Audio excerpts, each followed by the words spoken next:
Evan Levitt behind the wildly popular LA in a Minute Instagram account and the host of In a Minute with Evan Levitt podcast. I'm literally getting messages from people saying, I'm watching, can't wait to see Evan. Tell him I said hi. You are a force. A lot of pressure. Okay, but we're talking food in the Hispanic culture, and we're starting with Porto's. Okay, so we're talking about food, and we're also talking about the American dream, which I believe is manifest in Los Angeles, as well as, if not better than anywhere else. Porto's is a fantastic story. So Rosa and Raul Porto, natives of Cuba, were living the life of Riley, living in the land of milk and honey in Cuba, in their hometown. 1959, Fidel Castro comes over and changes the entire regime. Raul was working at a cigar factory, and Rosa was as well. She was running operations there with her business degree. While Raul was reassigned to a labor camp, Rosa was basically reassigned, if you will, to take care of her 3 children at home. So she did what she knew best, something she could do. She started baking. She had a lone Sunbeam mixer and her mom's old recipes. And she started bartering her pastries, her meat pies for things like sugar, flour, chicken, pork, and for 10 years she became known in the Havana and Cuban community for her pastries. But the government would come in and the neighbors would have to, hide her stuff. They didn't want her running a business.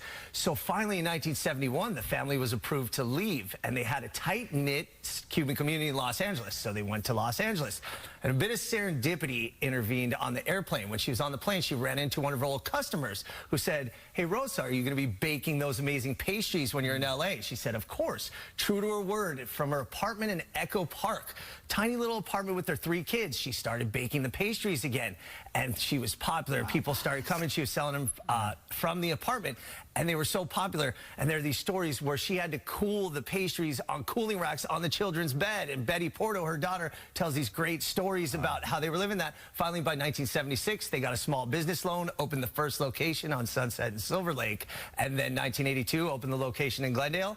And now it's the United States' most popular bakery. We'll forgive you for not bringing in any paparenas. The most popular bakery in the whole country. Most popular bakery in the entire country. That's amazing. Yeah. King Taco, an interesting story there, too. King Taco is one of my favorites. So around that same time, the 1960s and 70s, Raul and Maria Martinez in Mexico City, they wanted to chase the opportunity in the United States, so they immigrated to Los Angeles. Now they settled around MacArthur Park, the Pico Union area. And there was a tradition back in Mexico City where, Raul loved soccer, so he'd watch the soccer matches. He played soccer, but the tradition was to cook carne asada, and people were, grilling up in the park.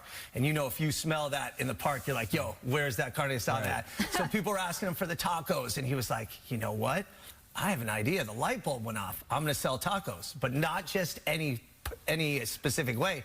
He said, I'm going to buy an ice cream truck, trick it out, put a flat top in there, and sell tacos in an ice cream truck. People thought he was crazy. You can't sell tacos. Yeah. You can't sell carne asada in an ice cream truck. He parked in front of a bar in East LA. First night made $70. Second night, $140. Within 6 months, had the first King Taco brick and mortar in Cypress Park.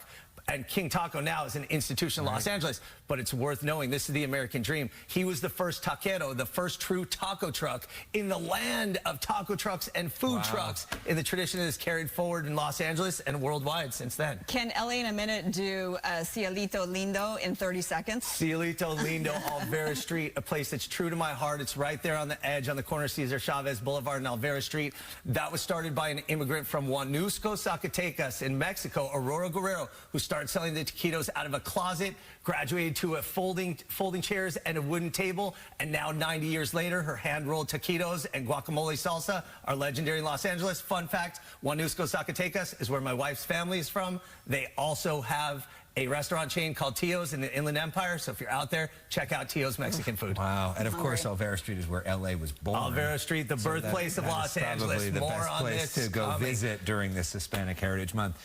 Also, go visit Evan Levitt online. Check him out for his social media, amazing stuff. Follow LA in a Minute on Instagram, Twitter, all the other sites. Great to see you. Thank you. Awesome to see you guys. Always great to be here. We'll see you next Monday, Evan. I'm so hungry now. We'll be right back. So hungry.